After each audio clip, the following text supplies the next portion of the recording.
If we're going to allow the government to give tax breaks to corporations or developers, then we should allow the government the opportunity to get involved in allowing them to do something for the residents of the city who are inadvertently affected by the fact that we give out these tax abatements, or inadvertently affected by the idea that we give public dollars to these projects so they can get over the finish line. And we did that because it's necessary. It's necessary for us to make downtown a neighborhood. We want to build 5,000 to 10,000 units in the downtown area. We want to create density around the train station. And we've been given a lot to developers to make that happen, at the chagrin of some community activists and folks who have been pushing back, and they have the right to, and I understand why.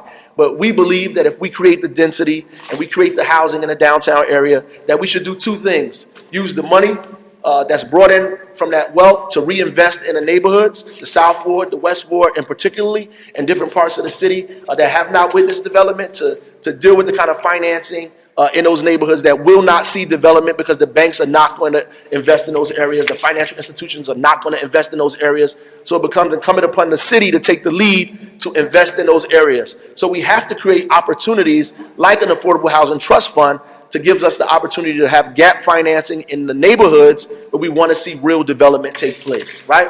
That's important for us.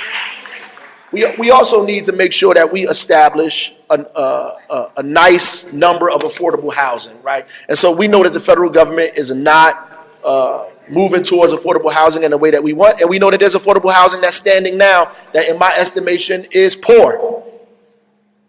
In the Hughes report in 1967 issued a report saying that 30% of public housing in 1966 was dilapidated. It was. Right? This is 2017, so some of those places still stand. If it was 30% was dilapidated in 1966, it means that we're in bad shape, right? And so we have to create more opportunities for affordable housing in the city. And so the inclusionary zoning ordinance is an opportunity to do that, right? There's inclusionary zoning ordinances all over the country. And in not one place has it stopped market rate development. Not one place. There is no study, there's no evidence, there's no proof of that anywhere in the country where it's stopped market rate development. Everywhere.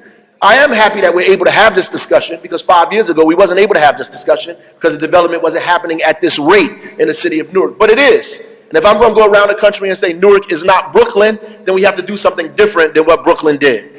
And then we have to do something different than what Hoboken did. We have to do something different than what Jersey City did. We have to do something different than what Weehawken did. We have to do something different in Newark because Newark is different. We want to be ahead of the pack. And we don't want to do it too late when we're asking for affordable housing when there's no space to build affordable housing.